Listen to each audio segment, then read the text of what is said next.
గురుగారు అగ్ని అగ్నిహోత్రం ఈ రెండు ఒకటేనా? అగ్ని అగ్నిహోత్రం రెండు రూపాల్లో ఒక రకంగా ఉన్నట్టు అనిపిస్తుంది, కానీ విధాన ప్రక్రియల్లో మాత్రం రెండిటికి తేడా ఉంది. ఎలాగా? ఇప్పుడు ఉదాహరణకి అగ్గిపుల్ల పెట్టి గీసాం, గీస్తే అది అగ్ని, అగ్నిహోత్రం కాదు. అగ్నిహోత్రం అని అంటే ఏంటంటే మనకి రకరకాల అగ్నులు ఉన్నాయి. త్రేతాగ్నులు ఉన్నాయి, షడాగ్నులు ఉన్నాయి, షోడశాగ్నులు ఉన్నాయి. ఇలాంటి రకరకాల అగ్నులు చెప్తారు. ఈ అగ్నుల్ని వేలుస్తూ అగ్నుల్ని కాల్చడం అని అనరమ్మ, మన సంప్రదాయంలో వేల్చటం అంటారు. ఆ అగ్నుల్ని అంటే ఒక అగ్నిహోత్రం అంటే ఇప్పుడు చూడండి, ఏదైనా కార్యక్రమం, ఏదైనా పూజా కార్యక్రమం చేస్తుంటే అది పితృ కార్యక్రమం కానివ్వండి, శుభ కార్యక్రమం కానివ్వండి, అగ్నిహోత్ర ఆరాధన అంటారు.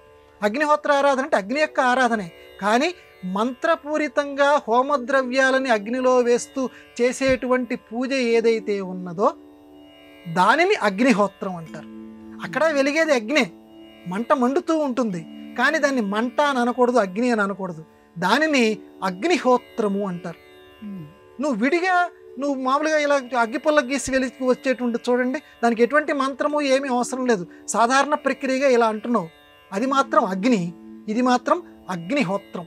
ఓం జాతవేదసే అని చెప్పి దుర్గా సూత్రంలో మొట్టమొదటి మా పదం కింద మనం చెప్తాం జాతవేదసే. అక్కడ విశేషం ఏంటంటే అమ్మని పిలుస్తానికి ముందు అగ్ని భక్తుడిని పిలుస్తున్నాడు. ఎందుకంటే మన సనాతన సంప్రదాయంలో అగ్నికి అంత ప్రాముఖ్యత ఉంది. ఈ దేవతలందరికీ కూడా హోమద్రవ్యాలని, వాళ్ళకు కావలసినటువంటి ఆహారాన్ని తీసుకొని వెళ్ళేటువంటి వాడు, అన్ని విషయాలు తెలిసేటువంటి వాడు, మన పుట్టుకి సంబంధించినటువంటి అన్ని విషయాలు తెలిసి మన యొక్క ఈ పుట్టుక యొక్క పరమార్థాన్ని తెలియచేసేటువంటి వాడు, ఎరిగినటువంటి వాడు. కాబట్టి ఆయన్ని జాత వేదసే అంటారు దుర్గా సూక్తంలో మొట్టమొదట. కాబట్టి అటువంటి విశిష్టమైనటువంటి వాడు అగ్ని.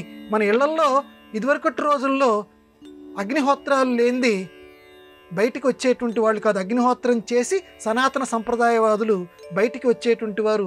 ఈ రోజుల్లో పరుగుల పందెంలో అగ్నిహోత్రాలు మర్చిపోతున్నారు, కానీ పూజా కార్యక్రమాలు కానివ్వండి, చివరికి భార్యాభర్తలు అయ్యేటువంటి ఆ వధూవరులకి వాళ్ళని కూడా అగ్నిహోత్రం చుట్టూ చూపిస్తారు. ఎందుకనంటే వాళ్ళ జీవితాల్లో పరిపూర్ణతను చేకూర్చేది. ఎందుకంటే అగ్నిని ఆశ్రయించి ఆ దేవతలందరూ కూడా ఉంటారు అని పెద్దలు చెప్తారు. కాబట్టి అగ్నిహోత్రానికి అంత విలువ ఉంది. కాబట్టి అగ్ని వేరు, అగ్నిహోత్రం వేరు. ఇది హోమద్రవ్యాలతోటి మంత్రపూరితంగా ఉండే అగ్నిని అగ్నిహోత్రం అంటారు. ఇది మామూలు అగ్ని.